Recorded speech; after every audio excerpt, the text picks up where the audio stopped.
आज हम यहाँ पर बात करने वाले हैं कि समाजवादी क्रांति और महिलाएं, इस विषय पर आज हम बात करने वाले हैं। तो सबसे पहले तो मैं आप सब लोगों को मजदूर वर्ग की इस पहली क्रांति के 103 साल पूरे होने के अवसर पर सबको बधाई देती हूँ। साथियों, ये जो आज का विषय है ये बहुत विस्तार वाला है, यानी इस विषय के हम 3 विषय कर सकते हैं यदि वैसे देखा जाए तो। पहला हो सकता है समाजवादी क्रांति में महिलाओं की भूमिका क्या है। दूसरा हो सकता है कि समाजवादी क्रांति की महिलाओं को ज़रूरत क्या है। और तीसरा हो सकता है कि समाजवादी क्रांति का ये जो आधी आबादी है इससे रिश्ता क्या है। और जब हम समाजवादी क्रांति की बात करते हैं तो निश्चित रूप से हम रूस में जो दुनिया में पहली क्रांति हुई थी, समाजवादी क्रांति जो लेनिन के नेतृत्व में हुई थी, उसकी बात कर रहे हैं, क्योंकि यही वो सामाजिक, आर्थिक और राजनीतिक बदलाव था जिसने पूरी दुनिया में उत्पीड़न और गुलामी के खिलाफ संघर्ष करने वाली जनता को एक नई ऊर्जा और चेतना प्रदान की थी। तो ये जो विषय है आज का, इसमें हम आज इसको इस तरह से लेंगे जिसमें हमारे ये तीनों विषय आ जाएंगे। जब हम समाजवादी क्रांति और महिलाओं की बात कर रहे हैं तो हम उसको इस तरह से देखेंगे कि समाजवादी क्रांति के पहले, उसके दौरान और उसके बाद रूस में महिलाओं की क्या स्थिति है, इसको इस तरह से लेंगे। अब मैं जानती हूं कि आप लोग जो देख रहे हैं, सुन रहे हैं, वो काफ़ी पढ़े लिखे लोग हैं। आपको मालूम है कि समाजवादी क्रांति क्या थी, कई किताबें भी आपने पढ़ी होंगी। लेकिन जब हम लोग महिलाओं के बीच में काम करते हैं, आप लोग भी काम करते होंगे, बातचीत करते होंगे, तो हो सकता है कि वो महिलाएं भी देख रही हो इस वीडियो को। वो महिलाएं जिन्हें स्कूल जाने का मौका नहीं मिला, जिन्हें घर और परिवार की अपनी जिम्मेदारियों को निभाते निभाते अपनी जिंदगी की जो कमियां हैं वो भी उनको याद नहीं रह पाती है और इसके साथ ही साथ उनको समझ में भी नहीं आता है कि उनकी क्या कमियां हैं। और जब हम उनको समाजवाद शब्द का अर्थ पूछते हैं कि समाजवाद से आप क्या समझती हैं, तो उस शब्द का अर्थ जो है वो अपने उनके समुदाय या उनकी जाति के समाज के बारे में कुछ तो भी होगा मैडम, ऐसा वो कहती हैं। उनके लिए भी ये खास तौर से जानने की जरूरत है कि समाजवादी क्रांति एक ऐसा दरवाजा है जो खुलने के बाद अगर सबसे अधिक परिवर्तन होगा तो वो महिलाओं की जिंदगी में आने वाला है। खास तौर से हमें ये देखना है, हमें ये समझना है कि भारत जैसा देश जहाँ पे पूंजीवाद, सामंती जो परंपराएं हैं, जो कुप्रथाएं हैं, उनका फायदा लेते हुए और अपनी मुनाफा बढ़ाने पे तुला हुआ है। कल ही करवा चौथ बीता है जिसमें हमने देखा है कि किस तरीके से जो है कंपनियां इन कुप्रथाओं का उपयोग अपने पक्ष में कर रही हैं। तो ये जो समाजवादी क्रांति है उसका सबसे ज्यादा बेहतर अगर परिवर्तन आने वाला है तो वो महिलाओं की जिंदगी में आने वाला है। इसलिए उनके लिए तो ये जानना बहुत जरूरी है कि समाजवादी क्रांति क्या है, क्यों है और क्यों जरूरी है। और वो तमाम बेड़ियां जो परंपराओं के नाम पे, जातिगत रूढ़ियों के नाम पे और महिला होने के नाम पे जो उनके दिमागों पर लगी है, उनके टूटने की शुरुआत इस दरवाजे के खुलने के साथ होती है।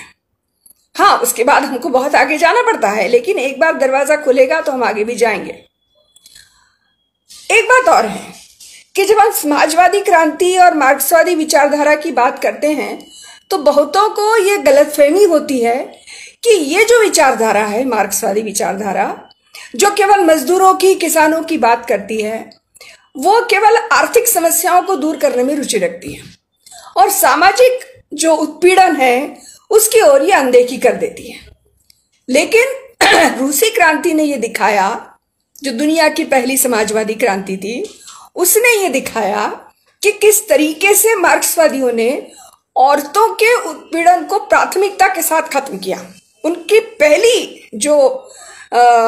पहला जो ऑर्डर था, जो मजदूरों की सरकार का जो पहला ऑर्डर था, वही दिखाता है। वो मैं आपको बाद में बताऊंगी। दरअसल इस दुनिया में हम जैसे लोग मार्क्सवादी विचारधारा को मानने वाले समाजवादी क्रांति को एक सपने की तरह संजोते हैं। उनकी इच्छा होती है कि उनकी जिंदगी में, उनके काम करते करते उनकी जिंदगी में, उनके देश में यह क्रांति हो। जो पूंजीवादी विचारधारा के लोग हैं वो उसको यूटोपिया मानते हैं। यूटोपिया ने कल्पना में कुछ है ऐसा, लेकिन ये कोई सपना नहीं है। ये साबित किया था रूस ने। और उसके बाद में जो क्रांतियां हुई, चीन, क्यूबा, वियतनाम, और आपने देखा कि किस तरह के समाज हैं वो। अभी 2 दिन पहले जब कॉमरेड बादल ने अपनी बात रखी, कल कॉमरेड सुभाषनी ने अपनी बात रखी, तो उन्होंने बताया कि किस तरीके से ये वो देश हैं जो दुनिया में कहीं पर भी, अगर कहीं पर भी इंसानियत को दिक्कत होती है तो ये लोग खड़े होते हैं उनके साथ में, उनकी मदद करने के लिए। वो नहीं आते हैं जो पूंजीवादी संपत्ति के पहाड़ पे खड़े हैं। आज उनके यहाँ क्या हो रहा है, अभी हम देख रहे हैं कि उनके यहाँ चुनाव जो हो रहा है अमेरिका में, उसकी क्या हालत हो रही है, दिख रहा है हमको। तो ये जो समाजवादी क्रांति हुई, उसमें उत्पीड़नों से भरी, विसंगतियों और भयानक असमानताओं से भरी ये जो दुनिया है, उसमें एक नई दुनिया के दर्शन हुए इन देशों में जहां पर भी क्रांति हुई। और ये भी एक सच्चाई है, ये हमको जान लेना है। ये भी एक सच्चाई है कि दुनिया की पहली समाजवादी क्रांति यानी रूसी क्रांति की जो चिंगारी जलाई थी, चिंगारी थी, वो महिलाएं थी। और अंतर्राष्ट्रीय महिला दिवस, आप समझ लीजिए इस चीज को। आज उस अंतर्राष्ट्रीय महिला दिवस का अभी जो स्वरूप है, अंतर्राष्ट्रीय महिला दिवस इस चिंगारी को भड़काने वाला दिन था। ये जो दिन है, ये अंतर्राष्ट्रीय महिला दिवस इस चिंगारी को भड़काने वाला दिन था। 8 मार्च 1917, जो उस वक्त 23 फरवरी था, क्योंकि उस वक्त जो जार का रूस था वो वहां पे कैलेंडर भी नहीं मानता था, वो अपना कैलेंडर चलाता था, ग्रेगोरियन कैलेंडर। वहां पे उसकी तारीख थी 23 फरवरी। और इस दिन रूसी महिलाओं ने तय कर लिया कि अब वो और नहीं सहेंगे। पूरी दुनिया में पहला विश्व युद्ध छिड़ा हुआ था, भयानक हालात खराब थे। लोग, उनके पति, उनके बेटे, उनके भाई लाम पे थे, वो काम पे थी, और इस तरीके से भयानक परेशानी थी। जार जो है वो उसको कोई मतलब नहीं था जनता की परेशानियों से। और ये जब महिलाओं ने तय कर लिया और इस तरह से जो शुरू हुई वो प्रक्रिया, दुनिया में पहली बार मजदूरों और श्रमिकों के देश के निर्माण की प्रक्रिया शुरू हुई। लेकिन इसको अगर हमको समझना है कि ये कहां, कैसे वो वहां तक पहुंची, तो हमको क्रांति के पहले रूस की महिलाओं की स्थिति पे थोड़ा सा हमें नजर डालनी होगी और उनको परिवर्तन करने में जो बोल्शेविक पार्टी थी वहां पे, कम्युनिस्ट पार्टी, बोल्शेविक पार्टी थी, उसने क्या कोशिशें की वो हमको समझना होगा। वो इसलिए भी हमारे लिए समझना जरूरी है, एक कम्युनिस्ट पार्टी के कार्यकर्ता के रूप में हमको इसलिए भी समझना जरूरी है कि मार्क्सवाद केवल समझने का विज्ञान नहीं है, बल्कि मार्क्सवाद हमको समाज को बदलने के लिए प्रेरित करता है। तो अगर समाज को बदलना है तो हमको कुछ करना पड़ेगा, और अगर हमको कुछ करना है तो वो रास्ता क्या होगा, ये हमको हमारे पुराने अनुभवों से सीखना पड़ेगा। तो क्रांति के पहले के रूस को अगर हमको समझना है, मैं यहाँ पर, चूंकि हमारे पास समय कम है, इस कारण से कुछ छोटे छोटे उदाहरण दूंगी, लेकिन मैं चाहूंगी कि हमारे जो साथी हैं जो अभी पढ़ते थोड़ा कम है, उनको पढ़ना चाहिए। हमको हमारे समाज में आज जो दिखता है, जो परंपराएं, जो कुप्रथाएं दिखती हैं, अगर आप दोस्तोवस्की का अपराध और दंड पढ़ेंगे तो आपको समझ में आएगा कि वहां पर क्या हालात थे समाज के, खासतौर से महिलाओं के। उसको जरूर पढ़िएगा। तो 1917 की क्रांति के पहले जो अधिकांश आबादी थी वो ग्रामीण थी। नेचुरली वहां पे खेती ही ज्यादा होती थी, औद्योगिकरण नहीं हुआ था। और 1897 की एक रिपोर्ट है कि केवल 13.1% रूसी महिलाएं साक्षर थी। ये मैं इसलिए आपको बता रही हूं कि 1897 और 1917, इसमें कितने साल का अंतर है? इसमें अंतर है 3 और 20 साल का अंतर है। तो ये 20 साल का अंतर हमको ध्यान रखना है कि जबकि 13.1% महिलाएं जो हैं वो साक्षर थी, और क्रांति के बाद क्या होता है ये हमको देखना है। बच्चों और विशेषकर लड़कियों को खेत और घर या कारखाने में उनसे मदद ली जाती थी। उनको स्कूल में पढ़ने नहीं भेजा जाता था। स्कूल जाने के बाद एक बार चली गई फिर वापस निकाल लिया जाता था। हमारे यहाँ भी यही होता है। हमारे यहाँ पर भी ग्रामीण लड़कियों का जो ड्रॉप आउट है वो इतना ज़्यादा है क्योंकि उनको या तो उनकी माँ की मदद करनी है, छोटे भाई को संभालना है, घर में काम करना है, और अब तो हालतें और ख़राब हैं। तो उसके बाद जब औद्योगिकरण की शुरुआत हुई पहले विश्व युद्ध के समय, तो महिला श्रमिक जो थी 12 से 14 साल की उम्र में ही उन्होंने कारखाने पे काम करना शुरू कर दिया था, और उनमें तो कई और भी उसके पहले चली गई थी। काम के घंटे कितने थे? आज हमारे देश में जो सरकार है, चुनी हुई सरकार, वो काम के घंटों को वापस वही ले जा रही है। ध्यान रखिएगा, उस वक्त बहुत थोड़े वेतन के लिए 18 घंटे काम करना पड़ता था उन बच्चियों को, महिलाओं को, और आदमियों को भी। नेचुरली 1914 में विश्व युद्ध के प्रकोप में, ये जो विश्व युद्ध फैला था पूरे दुनिया में, तो महिलाओं की संख्या कारखानों में बढ़ गई क्योंकि आदमी सारे जो हैं वो फ्रंट पे थे, मोर्चे पे थे, युद्ध में लगे थे। सबसे ज्यादा अगर महिलाएं थी तो वो कपड़ा उद्योग में थी। तो कपड़ा उद्योग में जो है वो कई महिलाएं, अधिकतर महिलाएं थी। धातु उद्योग में भी महिलाएं थी।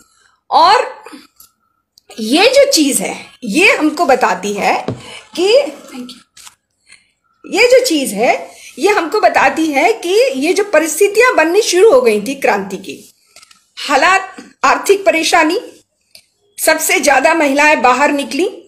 जब महिलाएं बाहर निकलती हैं और सामाजिक उत्पादन का हिस्सा बनती हैं तो फिर उनके अंदर जो है वो जागरूकता होती है, और फिर उनको साथ में लाने की जब हम कोशिश करते हैं तो जो है एक परिस्थिति बनती है। तो हमें यह नहीं मानना चाहिए कि 1917 में ही एकदम से वो सामाजिक जीवन में आ गई, बल्कि क्रांति के पहले, तो उसके पहले जब तक वो बाहर नहीं आई थी, काम नहीं कर रही थी, तब तक उनका कोई एक्सपोजर ही नहीं था। लेकिन उसके बाद जब वो काम करने लगी कारखानों में, तो बोल्शेविक पार्टी ने, जो कम्युनिस्ट पार्टी थी, उसने सचेतन रूप में सबसे आगे बढ़ी हुई, समझदार और परिपक्व जो महिलाएं थी उनको चुना, और उसके बाद उनको पार्टी की कतारों में संगठित करने का लंबा काम किया।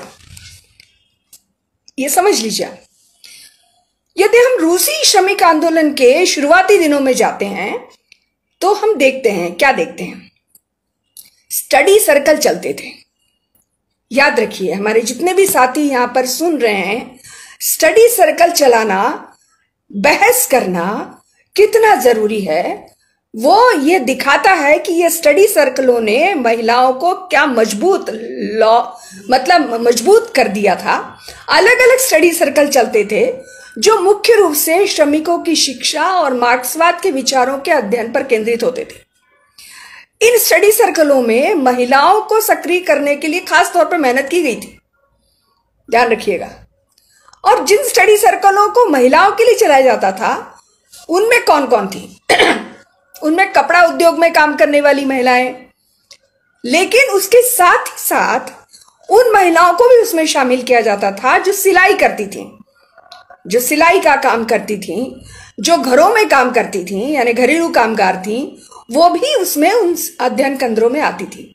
इसके बाद रविवार के दिन में, खास तौर से रविवार के दिन में स्टडी सर्कल जरूर चलाया जाता था, और वो आसपास चलाया जाता था, अड़ोस पड़ोस में चलाया जाता था। और इसमें जो कॉलेज में जाने वाली लड़कियां थी वो आके वहां पर पढ़ाती थी। अगर आपने माँ पढ़ाओ माँ एक ऐसा उपन्यास है जो अगर आप एक बार पढ़ना शुरू करें तो आप रख नहीं सकते उसको दोबारा वापस, जब तक आप पूरा नहीं कर दें। जिन्होंने उसको रख दिया है वो थोड़ा समझें कि आपने हमें ऐसा नहीं करना चाहिए। तो उसमें जो पावेल है नायक, उसमें हम देखते हैं कि उनकी जो माँ है जो पढ़ी लिखी नहीं है, और इसका उल्लेख कमल बादल ने भी शायद किया था, और मैंने अभी याद नहीं आ रहा है कि किसने किया था। तो पावेल के बारे में हम ये पढ़ते हैं कि कई जगह पे उसकी माँ देखती है कि पावेल और उसका दोस्त जो है, उसके दोस्त, वो स्टडी सर्कल में बहस करते हुए दिखते हैं। ये हम पढ़ते हैं उस नॉवेल में, उसमें, उस किताब में। उसको पढ़ना बहुत जरूरी है, उस किताब को। तो ये जो स्कूल चलते थे वो मार्क्सवादी बुद्धिजीवियों ने इन स्कूलों का उपयोग नए सदस्यों को अपने भूमिगत, क्योंकि जार का शासन था, इतना आसान नहीं था स्टडी सर्कल चलाना, तो उस वक्त उनको पढ़ने और आकर्षित करने के लिए ये सारे काम उन्होंने किए। उन स्कूलों में साहित्य का भी वितरण होता था। महिलाओं के लिए चलने वाले स्कूल में जो है वो लड़कियां पढ़ाती थी, ये मैंने आपको बताया। अब एक और चीज थी। क्या चीज थी? कि जो मॉस्को में जो शुरुआती दौर के जो ट्रेड यूनियन थे वो महिलाओं को सदस्य के रूप में स्वीकार करने के लिए पहले से तैयार नहीं थे, और वो उनको रूढ़िवादी, पिछड़ा ऐसा मानते थे, और ये लगभग सारे देशों में था, ये देख लीजिए।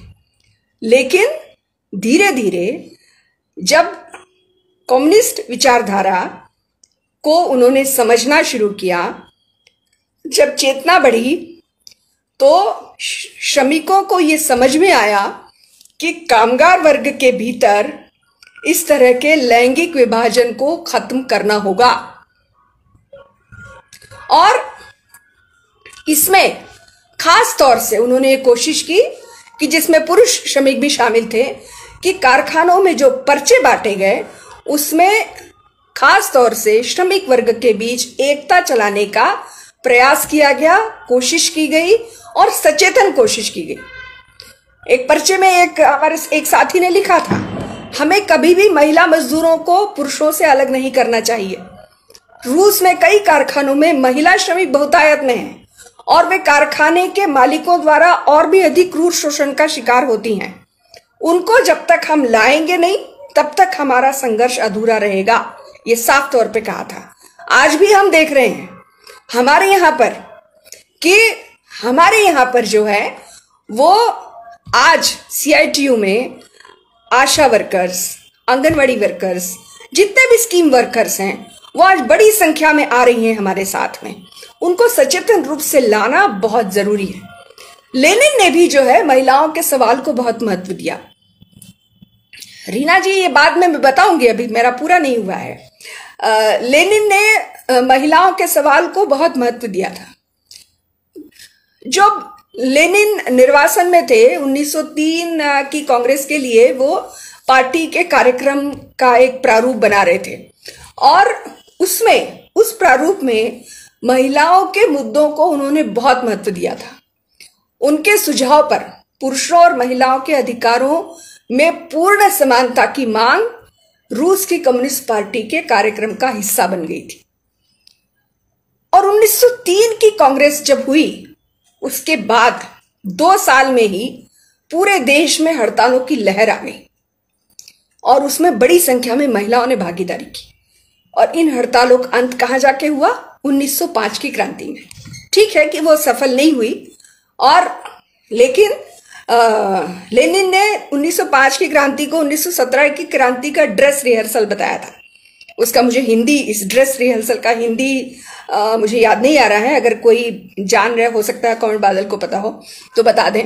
तो उसका मतलब एक तरह की पहले पूर्वाभिनय कहते हैं या जो भी है। तो उसके बाद 2005 के बाद पूरे रूस में सोवियतों का निर्माण किया गया। सोवियतें जो थी वो श्रमिकों की परिषदें थी, और इसमें 1905 में जो रूस की क्रांति हुई, उस 1905 की क्रांति के बाद अब हम अपने विषय के दूसरे हिस्से में आते हैं। कि ये तो हो गया शुरुआती दौर की, उसके पहले क्या हालात थी। मैं बहुत डिटेल में मैं नहीं जा पाऊंगी क्योंकि वो बहुत दिक्कत का हो जाएगा, समय नहीं है हमारे पास। अब हम दूसरे अपने हिस्से पे आते हैं कि जब ये क्रांति की प्रक्रिया की शुरुआत हो गई तो उसमें महिलाओं की क्या भूमिका थी। तो महिलाओं को चेतनावान बनाने और उनके अंदर जो ऊर्जा थी छिपी हुई, उनको बाहर लाने में सोवियतों ने भी स्टडी सर्कल के साथ बड़ा काम किया था। ये जो सोवियत थे, यानी जैसे अपने यहाँ पंचायतें होती हैं, लोकल बॉडीज कहती हैं, वो मजदूरों की सोवियतें थी।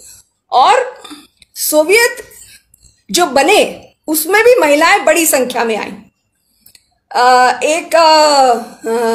दो महिलाएं हैं, जेन हिलार और मैकडमरिड, उस प्रोनाउंसिएशन मुझे नहीं आ रहा है। वो उन्होंने 3 किताबें लिखी हैं। उन किताबों का नाम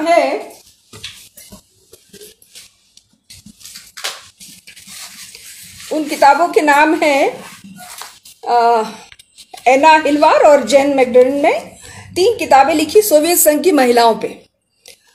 एक किताब का नाम है रिवॉल्यूशनरी विमेन इन रशिया, दूसरी है midwives of revolution, female Bolsheviks and women workers, और तीसरी है women and work in Russia from 1880 to 1930।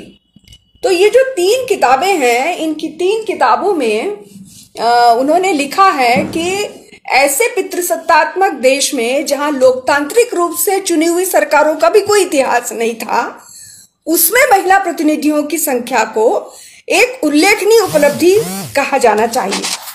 ये उनका कहना था और ये सही भी कहना था। 1914 के समय जब वर्ग संघर्ष में वृद्धि हुई, जब वर्ग संघर्ष बढ़े, तो पार्टी में महिला सदस्यों की संख्या भी बढ़ी। आप देख लीजिए कि वर्ग संघर्ष बढ़ने से महिला सदस्य कम नहीं हुए बल्कि बढ़े और महिलाएं आई। अब मैं थोड़ा सा ये जो प्रक्रिया चालू हो गई थी इसकी क्रांति की, तो मैं थोड़े से कुछ नाम दे दूं। हमें नाम में बड़ा मजा आता है कि कौन है, कौन हो सकता है। तो बड़ी नायिकाओं के नाम तो हमको पता है, लेकिन जो छोटे कई ऐसा नहीं है कि क्रांति जो है कुछ इक्का दुक्का 10-15 लोग नहीं करते हैं, बल्कि समाज में बड़ी संख्या में जब लोग उस तरह का विचार रखते हैं तो समाज में बदलाव होता है। ये तो बात सही है। और इसलिए कुछ ऐसे नाम हैं जैसे सेंट पीटर्सबर्ग में की सोवियत में एक चुनी गई महिला थी, महिला श्रमिक थी, बोल्डीरेवा। उन्होंने जो है एक विशाल पुतलों कारखाने में उन्होंने मांग की थी, महिलाओं ने मांग की थी 8 घंटे काम की। महिलाओं ने मांग की थी 8 घंटे काम की और हड़तालें चलती रहती थी। पुरुष श्रमिक नहीं आते थे, आप ध्यान रखिए, पुरुष श्रमिक नहीं आते थे। तो उन्होंने उनकी कड़ी आलोचना की। उनका कहना था कि आप अपनी पत्नियों से को आराम से रखना चाहते हैं, आप जो है 18 घंटे काम करके डर के वापस जाते हैं, हम ये नहीं सहेंगे, हम इतने डरपोक नहीं हैं। आपको 8 घंटे काम की मांग को समर्थन करना होगा, आप चाहे आओ या नहीं आओ, लेकिन हम महिलाएं जो हैं वो 8 घंटे काम की मांग पर अड़ी रहेंगी। तो ये महिलाएं जो हैं, आप देखिए कि 1897 में महिलाओं की क्या हालत थी। और जब बोल्शेविक पार्टी ने काम करना शुरू किया, स्टडी सर्कल चालू हुए, वर्ग संघर्ष तेज हुआ, तब महिलाओं ने जो है कितनी तेजी के साथ अपने आप को बदला। बहादुरी, कमिटमेंट और जो आगे आके काम करने वाली बात है, पहल करने वाली बात है, वो उनके अंदर पैदा हो गई। एक और थी कपड़ा मजदूर शूरा अलेक्सीवा। महिला दिवस पे उन्होंने भाषण दिया और वो भाषण जो है वो लेनिन की जो बहन थी उनके कहने पे दिया। उन्होंने कहा कि नहीं, तुम भाषण दो। अलेक्सीवा ने कभी भाषण दिया नहीं था और इतनी बड़ी संख्या में महिलाएं इकट्ठी थी। उन्होंने कहा मैं कैसे दूंगी। तो लेनिन की जो बहन थी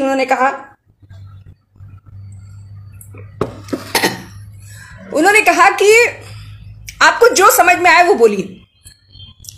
तो अलेक्सीवा ने अपनी जिंदगी के अनुभवों को जिस तरह से रखा और जिस भावुकता के साथ और जिस तार्किकता के साथ रखा, वो कितना प्रभावी होगा ये आप देखिए कि उस बड़ी सभा में कुछ पुलिस वाले उपस्थित थे, अपने हमारी सभाओं में भी रहते हैं, आप जानते हैं। और जब वो भाषण खत्म हुआ, कार्यक्रम खत्म हुआ, तो और किसी को गिरफ्तार नहीं किया गया, अलेक्सीवा को गिरफ्तार कर लिया गया। तो ये जो सामान्य महिलाओं में, सामान्य लोगों में जब परिवर्तन की आग जगती है तो फिर जो है शासक वर्ग घबराता है, ये हम समझ लें। जब 1912 में, दिसंबर 1912 में जो प्रावदा के संपादक थे मोलोतोव, उनको गिरफ्तार कर लिया गया, तो समोइलेवा ने बोल्शेविक अखबार प्रावदा, प्रावदा का हिंदी में अर्थ है सच्चाई, सत्य। तो जो है समोइलेवा ने जो बोल्शेविक अखबार है वो उसका संपादक का काम संभाल लिया। इसके अलावा भी बहुत सारी महिलाएं थीं जिन्होंने बोल्शेविक पार्टी में अग्रणी भूमिकाएं निभाई। अलेक्जेंड्रा कोलोंताई का नाम तो हम जानते हैं, क्रुप्स्काया, नादेज्दा क्रुप्स्काया जो लेनिन की पत्नी थी, समोइलेवा, इनेसा आर्मंड, क्लारा जेटकिन का नाम तो सबको मालूम है। इन महिलाओं ने न केवल बोल्शेविक पार्टी के निर्माण में बल्कि पार्टी में महिलाओं को संगठित करने में भी बड़ी भूमिका निभाई थी। और महिलाओं की एक पत्रिका भी शुरू की थी जिसका नाम था राबोटनिस्टा, ये नाम था उसका। एक और पत्रिका भी निकलती थी इक्वालिटी, और जनवादी महिला समिति की भी अंग्रेजी की जो पत्रिका है उसका नाम इक्वालिटी है। तो ये जो पहला विश्व युद्ध जो है जो शुरू हो गया था और उसमें लाखों पुरुष जो है वो सेना में चले गए थे, और उसके बाद में जो बड़ी संख्या में महिलाएं, जो ये प्रक्रिया चल रही थी, तो मैं उस प्रक्रिया के दौरान मैं आपको बता रही हूं कि वो जो महिला मजदूर थी, भारी उद्योग जो थे उसमें महिला मजदूर जो थी वो उनका कुल जो श्रम शक्ति का जो कुल हिस्सा था वो 40% हो गई थी। और मॉस्को के जो कपड़ा मिले थी उसका 60% महिलाएं हो गई थी। तो ये हालत थी, पूरी दुनिया जो है इस लड़ाई से परेशान थी, रूस में भी परेशान थी। और इस बीच जो है अंतर्राष्ट्रीय महिला दिवस भी मनाया जाने लगा था। अब हम आते हैं 1917 में। 1917 का जो महिला दिवस था 23 फरवरी का, उस दिन महिलाओं ने तय कर लिया कि आज का दिन जो है वो न केवल समानता के दिवस के तौर पे हम मनाएंगे, बल्कि हम उन्होंने पुरुष साथियों का भी आह्वान किया कि महंगाई यानी रोटी और शांति, ये दो मांगे महिलाओं की समानता के साथ साथ ये दो मांगे आज हम रखेंगे। हमारे पुरुष साथियों को भी हमारे साथ में आना चाहिए। और समानता के लिए क्या, आप देखिए 1897 तक जो महिला तमाम सारा काम करती थी, अशिक्षित थी, साथ में तमाम सारी जो कुप्रथाएं थी उनको भी झेल रही थी। किताबें पढ़िए अपराध और दंड, उसमें आपको पता लगेगा कि किस किस तरह का था उनके पीछे।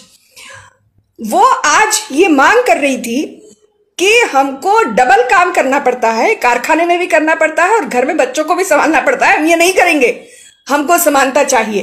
ये जो ट्रांसफॉर्मेशन था, ये जो बदलाव था, ये बदलाव बोल्शेविकों ने लाया था, ये कम्युनिस्ट विचारधारा ने लाया था उनके अंदर।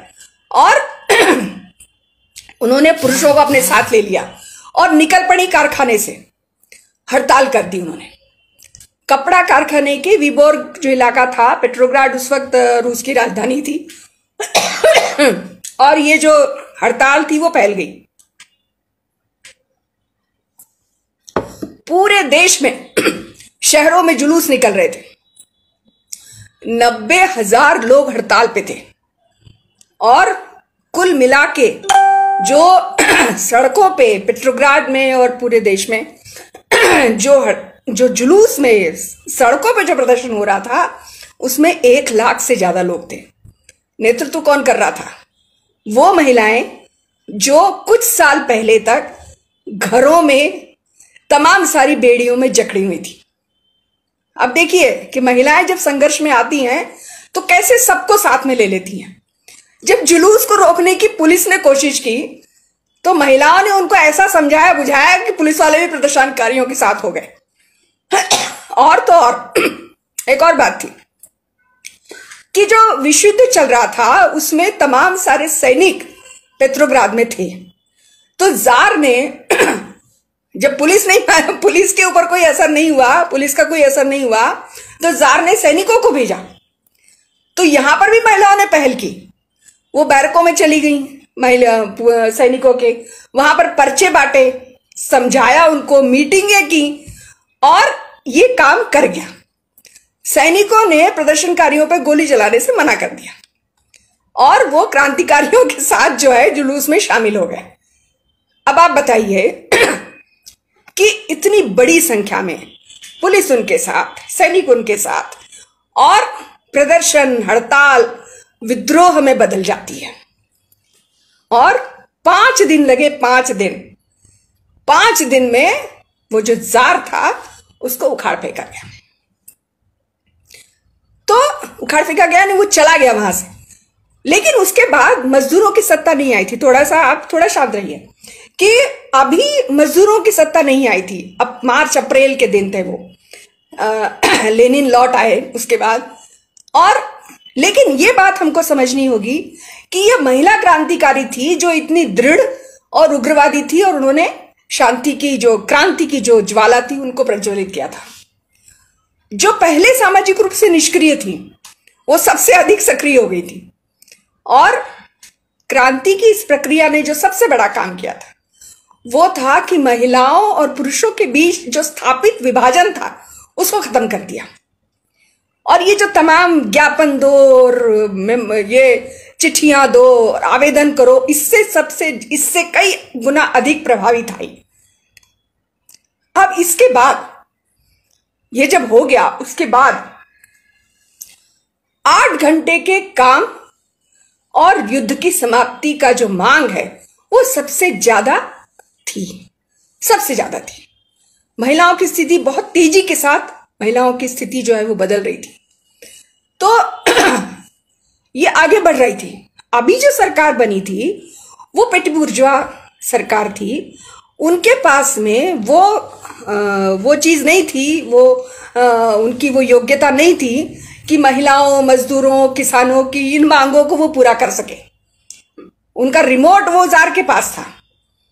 तो ये जो महिलाएं थी ये रुकने के लिए तैयार नहीं थी। मजदूर रुकने के लिए तैयार नहीं थे। समानता और महिलाओं की मुक्ति वगैरह की बात तो बहुत बड़ी बड़ी कर रही थी सरकार, लेकिन उनके पास कोई योजना नहीं थी।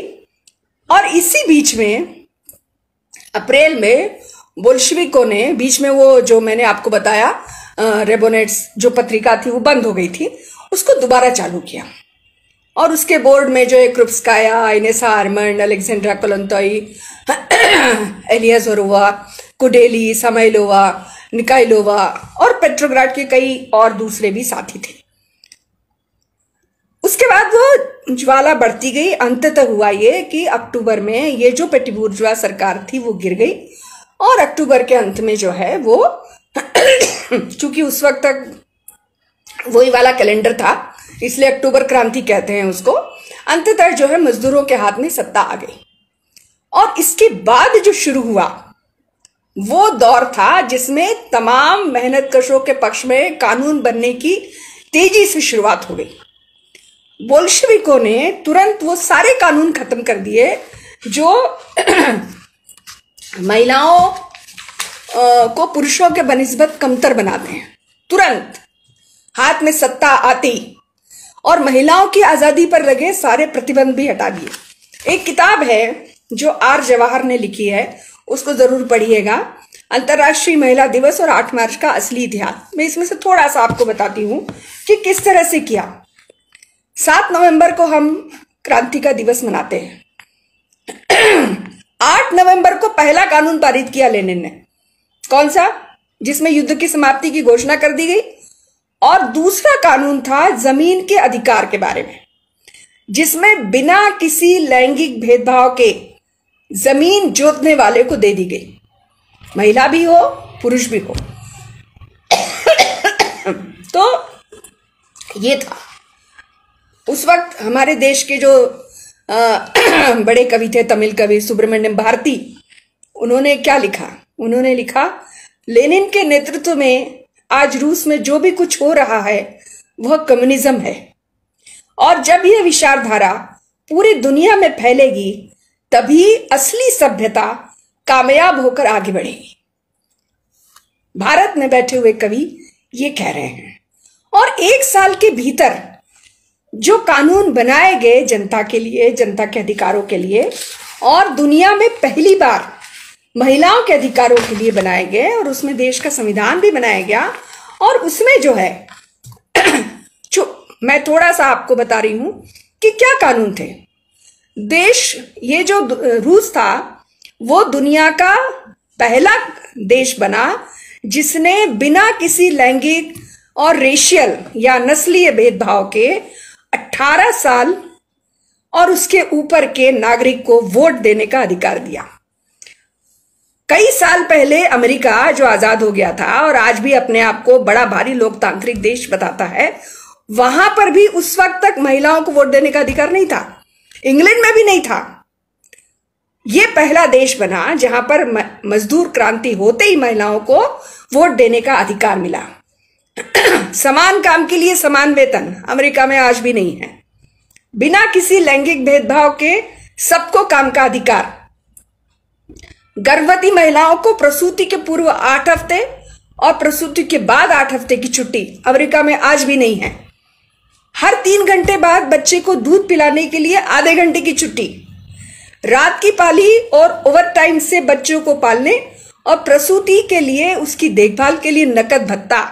बताइए कितना शिशु देश था वो। अभी अभी आजाद हुआ था, अभी अभी उसने सत्ता संभाली थी। चारों तरफ लोग बैठे हुए थे उसको खाने के लिए, लेकिन वो एक के बाद दूसरे कानून वहां पर पारित किए जा रहे थे जो उस देश की भलाई के लिए, उस देश के नागरिकों की भलाई के लिए। एक जो बात उन्होंने कही, वो उन्होंने कहा कि सत्ता मॉस्को से नहीं चलेगी, सत्ता जो है जनता चलाएगी। ये है असली अंतर। सत्ता दिल्ली से नहीं चलती है, सत्ता गांव की पंचायत से चल सकती है, तभी इस देश को जो है इस देश का नागरिक खुश हो सकता है। एक और जो किया अभी आजकल चल रहा है, इलाहाबाद हाई कोर्ट का निर्णय और तमाम सारे लव जिहाद और ये तमाम सारी चीजें। लेकिन 1917 में जो रूस की क्रांति हुई उसमें सबसे पहले शादी के रजिस्ट्रेशन और तलाक की अनुमति के लिए चर्च के अधिकार उन्होंने खत्म कर दिए। चर्च का कोई अधिकार नहीं होगा। सारे विवाह जो है वो सरकार की कार्यालय में रजिस्टर्ड किए जाएंगे और सरकार विवाह को वैधता देने का कानून और तलाक के लिए भी कोर्ट से ही सारी अनुमति मिलेगी, उसमें चर्च का कोई दखल नहीं होगा। तलाक के कानून को भी सरल बनाया गया। सबसे एक और बात, वैध और अवैध बच्चों का जो अंतर है उसको भी खत्म कर दिया गया। जब महिलाएं जब बच्चे ऐसे आते हैं तो नाजायज औलाद जो शब्द है उसको डिक्शनरी से ही हटा दिया गया। इसके साथ ही ऐसे बच्चे जो जिनके माँ बाप का नाम नहीं है उनको भी सुरक्षा दी गई और पालन पोषण के खर्चे की भी व्यवस्था की गई जिनका वैधानिक विवाह नहीं हुआ था। 18 साल तक सारे बच्चे अपने माता पिता के संरक्षण में रहेंगे, यह भी कानून पारित किया गया। और एक और बात, गर्भपात को कानूनी बनाया गया, उसको वैध बनाया गया। आयरलैंड जैसा देश जहां पर एक महिला डॉक्टर की मौत हो जाती है क्योंकि वो चाहती थी गर्भपात करना लेकिन उसका गर्भपात होने नहीं दिया गया और उसकी मौत हो जाती है, ये वो देश हैं। उनके सामने मजदूर क्रांति जहां हुई, पहली समाजवादी क्रांति जहां हुई, वो एक उदाहरण था हमारे लिए। और इसीलिए ये बातें चूंकि जनता के पास नहीं जा सके, इसलिए इनकी पूरी कोशिश होती है कि उसके खिलाफ तमाम सारे ऐसी अफवाहें फैला के रखी जाएं जिससे कि लोगों के बीच में उनकी असलियत नहीं जा पाए। जो एक और चीज जो थी, आप ये देखिए कि कितनी आगे की सोच रहा था ये देश कि समलैंगिकता, जिसको लेकर अभी बड़ा बहस चल रही है, और अभी जाके जो सो कॉल्ड बहुत ही प्रगतिशील देश है, उन्होंने अभी जाके उसको कानूनी किया है। उस वक्त 1917 में समलैंगिकता और अन्य सहमति से किए गए लैंगिक संबंधों को अपराध की श्रेणी से उन्होंने बाहर कर दिया था। और पहले एक गे व्यक्ति, उनका नाम मैं भूल रही हूं, वो मंत्री भी थे उन मजदूरों के शासन की सरकार में।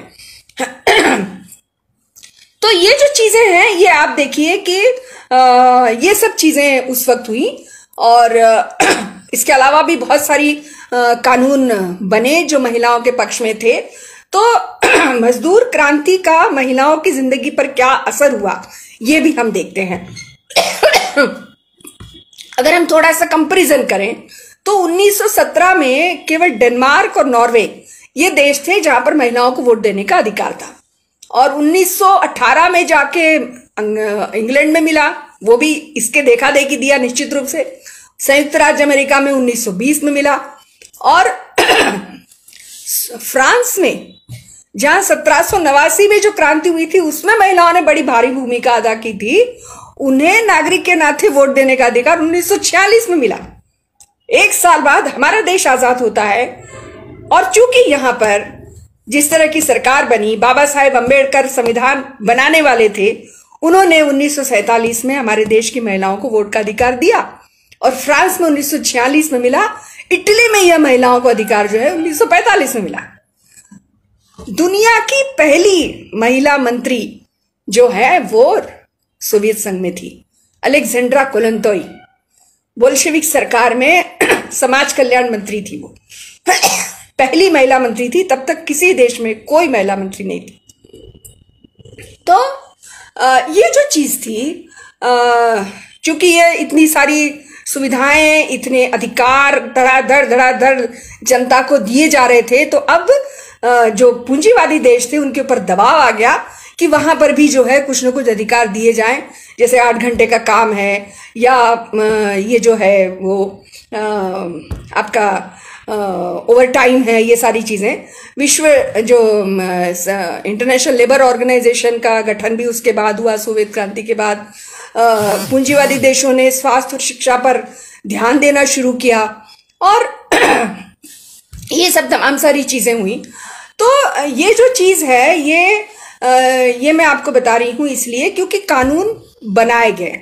लेकिन उसके बाद जो रीना जी ने सवाल किया था कि 1917 के बाद कानून बनाना अपनी जगह पे है, लेकिन उसका इम्प्लीमेंटेशन हो रहा है कि नहीं। जो बाबा साहेब अम्बेडकर ने कहा था कि बहुत अच्छा संविधान भी अगर हो तो भी अगर आपने इसको इसके अनुसार इस देश में परिवर्तन नहीं किए, जैसे राजनीतिक रूप से हमने समानता दे दी, लेकिन अगर सामाजिक समानता हमने नहीं दी, तो ये राजनीतिक समानता या राजनीतिक आजादी भी ज्यादा दिन टिकने वाली नहीं है।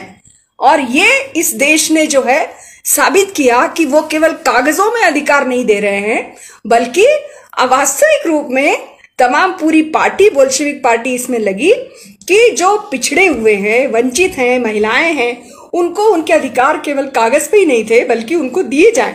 जैसे कि वो जो घरेलू काम थे, अगर आपको उनको बाहर लाना है, अगर आपको उनको डॉक्टर बनाना है, इंजीनियर बनाना है, एरोनॉट बनाना है, बाहर ले जाना है, तो उनको उनके घर के काम से उनको मुक्ति दिलानी होगी। और इसके लिए बाकायदा कानूनी तौर पर सामूहिक रसोई घर बनाए गए, भोजनालय बनाए गए, सामूहिक लॉन्ड्रीज बनाई गई, क्रैच बनाए गए, यानी बच्चों के झूला घर बनाए गए। और इस तरह से महिलाओं के बोझ को कम करने की कोशिश की गई। इसके साथ ही साथ महिलाओं की जो सार्वजनिक जीवन है उसको तैयार करने के लिए बाकायदा सांगठनिक रूप से भी कोशिश की गई। कम्युनिस्ट पार्टी में इसके लिए डॉक्यूमेंट बनाए गए, उनके लिए भी मीटिंग्स की गई। और एक महिलाओं को भी समझ में आना चाहिए, जैसे मैंने कहा कि जो बेड़ियां होती हैं वो मानसिक बेड़ियां होती हैं, उनको बेड़ियां समझते नहीं हैं। कल जो दिन बीता है करवा चौथ का, वो एक बड़ी भारी मानसिक बेड़ी है, लेकिन महिलाएं उसको समझती नहीं है।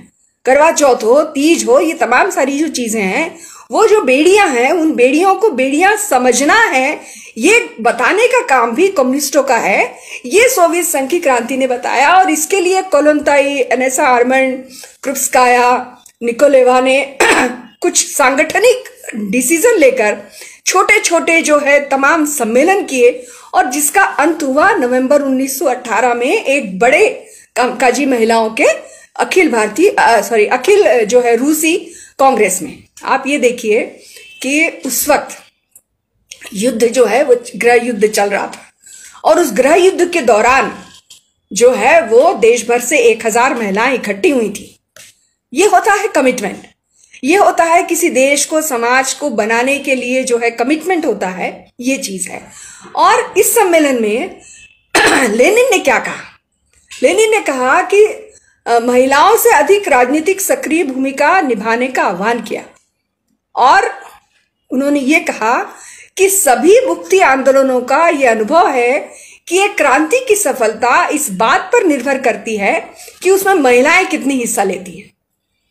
ये बात समझ लीजिए। और एक और किताब है जिसको आपको पढ़ना चाहिए, लेनिन महिला मुक्ति के संबंध में लेनिन की क्लारा जेटकिन के साथ बातचीत के बारे में एक किताब है, और एक और है on the emancipation of women, जिसकी भूमिका जो है वो नादेज्दा कृप्स्काया ने लिखी है, उसको भी पढ़िए। ये किताबें पढ़ने से जो है हमें अपने जो काम करने का तरीका है उसको हम बदल सकते हैं और बेहतर कर सकते हैं। तो ये जो चीजें हैं, तो क्रांति के बाद अगर हम ये सब चाह रहे थे कि राजनीतिक भागीदारी बढ़े और तमाम सारी और भी चीजें हो, तो इसके लिए निरक्षरता दूर करना बहुत जरूरी था। तो जब निरक्षरता दूर करना है तो उसके लिए कोशिशें की जानी चाहिए। तो इसके लिए एक जेनोडेल नाम का एक योजना बनाई गई, जिसमें शिक्षा देने के लिए एक संघर्ष की तरह उसको लिया गया। 1920 के दौरान श्रमिकों और किसान संवाददाताओं के एक नेटवर्क को तैयार किया गया, और महिलाओं के लिए कई पत्रिकाओं का प्रकाशन शुरू किया, और इसकी संपादक थी कृप्स्काया। 1917 से लेके 1934 तक के आंकड़े जो हैं, जो भी उपलब्ध हैं, वो बहुत ज्यादा वो नहीं है बिल्कुल टू द पॉइंट, लेकिन फिर भी हैं। तो ये बताते हैं कि महिलाओं को राजनीतिक गतिविधि में खींचने के इन शुरुआती प्रयासों के कितने बढ़िया परिणाम थे। चुनावों में जो मतदान होता है, हाँ, जो मतदान होता है उसमें ये बुनियादी नागरिक का कर्तव्य होता है। उसमें जो है 1926 में ये जो परसेंटेज था वो 42.9% था, और 1934 में कितना हो गया? 89.7% गांव में, और शहरों में जो है शहरों में और गांव में जो है वो 80% हो गया। ये परिणाम है जो काम किया गया बोल्शेविक पार्टी के द्वारा। उसके बाद जो आज हम बात करते हैं नागरिक जीवन प्रत्याशा की, जो जार के समय का जो रूस था, उससे अगर हम 1970 के दशक की तुलना करें, यानी 50 साल बाद, वहां पर जो महिलाओं की जीवन प्रत्याशा है वो 74 हो गई थी। शायद हमारे यहां पर अभी भी नहीं है महिलाओं की जीवन प्रत्याशा। तो शिशु मृत्यु दर में 90% की कमी आ गई। 1917 में जो सोवियत शासन ने झूला घर और नर्सरी यानी छोटे बच्चों को रखने की, क्योंकि माँ जब काम पे जाएगी तो उनको कौन रखेगा लेकिन जबकि उनके पास कोई भौतिक संसाधन नहीं थे, पैसा नहीं था, लेकिन उसके बाद भी उन्होंने पंचवर्षीय योजना बनाई। ये एक बहुत बड़ा काम था, जिसके आधार पे हमारे यहाँ पर भी जो है पहली सरकार बनी। उन्होंने पंचवर्षीय योजना के तहत काम करना शुरू किया, अभी तक चल रहा था। ये आ गए हैं नमूने जिन्होंने जो है पंचवर्षीय योजना बनाने का काम भी शुरू किया, योजना आयोग को खत्म किया। तो ये जो पहली पंचवर्षीय योजना के साथ जो काम शुरू किया गया, 1927 से 1932 के बीच जो नर्सरियों की संख्या है, जो 1927 में केवल 2000 थी छोटे बच्चों की नर्सरी, वो 1932 में कितनी हो गई? 19,000। 2000 से बढ़ के 19,000 हो गई कितने साल में? 5 साल में। और 1960 तक जो क्रेच थे, मतलब स्थायी क्रेच, उसमें 4.5 मिलियन यानी 44 लाख बच्चे थे जो जाते थे क्रेच। और उसमें 1976 तक कितने हो गए? 1,60,00,000 बच्चे उसमें जाने लगे। यानी लोगों का, महिलाओं का विश्वास है, महिलाओं को काम करने जाना है और वो वहां पर बच्चों को छोड़ के आ रही हैं। अब हम शिक्षा के स्तर पे आते हैं। जो शिक्षा का स्तर था 1930 के बाद जिस तरह से बढ़ा, 1926 में जो नामांकन होता था, हम भी नामांकन से ही देखते हैं कि कितना है, वो 1926 में 10% था। 1939 में, 1926 से 1939 तक कितने साल हुए? 13 साल। 10% से 65% हो गया और 1958 में 97% हो गया। उच्च शिक्षा में जो महिलाओं का अनुपात था 1927 में केवल 28% था, 1960 में 63 और 1960 में 43 और 1970 में 49% हो गया। जहां पे दूसरे जो देश थे उस वक्त उच्च शिक्षा में केवल 40% ज्यादा महिलाएं थी, केवल 40%, जबकि वो बहुत पहले से प्रगतिशील थे, औद्योगिक देश थे। वहां पर महिलाओं की जो उच्च शिक्षा में महिलाओं के प्रतिशत था वो 40 था और यहाँ पे 49 हो गया था। 1950 में जो डॉक्टरेट होती है, पीएचडी होती है, उसमें 600 महिलाएं थी और 1984 में ये हो गई थी 5,600। 1950 में, ये आंकड़े कोई बहुत बहुत एक्यूरेट नहीं है, लेकिन एक आंकड़ा है जो हमें मिला है, जो मैंने ढूंढा है। 1959 में 1/3 महिलाओं ने अलग अलग महिला व्यवसायों में काम किया और 1970 में यह आंकड़ा जो है 55% हो गया। 55%। उस वक्त 98% नर्सें महिलाएं थीं और 75% शिक्षक, 95% लाइब्रेरियन। ये मतलब अनुपात है पुरुष का महिलाओं से। जितने भी लाइब्रेरियन थे उसमें 95% महिलाएं थी और 75% डॉक्टर थी। महिलाओं की संख्या ज्यादा थी। तो अक्टूबर क्रांति जो था वो रूसी महिलाओं के लिए एक बहुत बड़ा कदम था और क्रांति महिलाओं की मुक्ति के लिए एक पूर्व शर्त और है भी। इसने महिलाओं को घरेलू गुलामी से मुक्त करने, उन्हें समाज का एक समान हिस्सा बनाने और पूर्वाग्रह को खत्म करने के साथ साथ शिक्षा और चेतना को बढ़ाने का भी काम किया। रूसी क्रांति और रूसी महिलाओं की जो क्रांतिकारी ऊर्जा, साहस और दृढ़ संकल्प के साथ जो शक्तिशाली भंडार उनके अंदर था, वो जो दिखाती है, जो हर महिला के अंदर है। रूसी क्रांति ने अपने यहाँ की जो महिलाओं का ये जो ऊर्जा थी वो निकाली और जिसे एक समाजवादी क्रांति के लिए जुटाया जा सकता है, उसका उपयोग किया जा सकता है उनके अपने जीवन को बदलने के लिए। 1917 में बोल्शेविकों ने जो महिलाओं की मुक्ति का काम शुरू किया, हमको उसको आगे बढ़ाना है। ये सही है कि हमारे दुश्मन या आलोचक ये कह सकते हैं कि एक आपकी क्रांति तो असफल हो गई, तो उन्हें ये मानना तो पड़ेगा कि यही वह सामाजिक, आर्थिक और राजनीतिक बदलाव या क्रांति थी जिसने दुनिया को एक राह दिखाई और दुनिया को मजबूर किया कि अपने यहाँ की जनता को भी जो है उस दिशा में ले जाओ। आज खतरा है कि वो जो अधिकार जनता को, मजदूरों को, महिलाओं को मिले थे, उनको धीरे धीरे पूंजीवाद वापस हड़प करना चाहता है।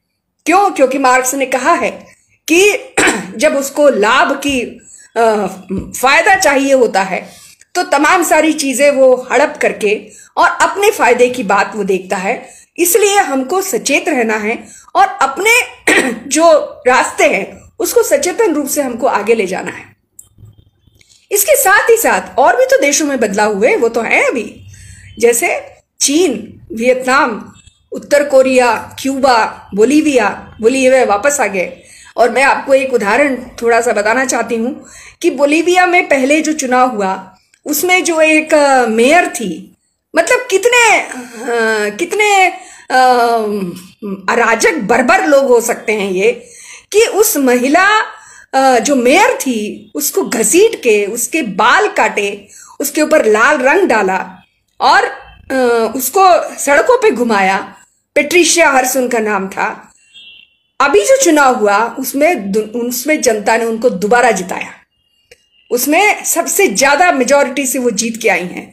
तो ये जो बर्बरता है, जो पूंजीवाद लोगों के दिमागों में भरता है, उसके खिलाफ जो है हमको जनता को अगर तैयार करना है तो ये जो अनुभव है हमारे, ये हमारा जो इतिहास है उसको हमें याद रखना चाहिए।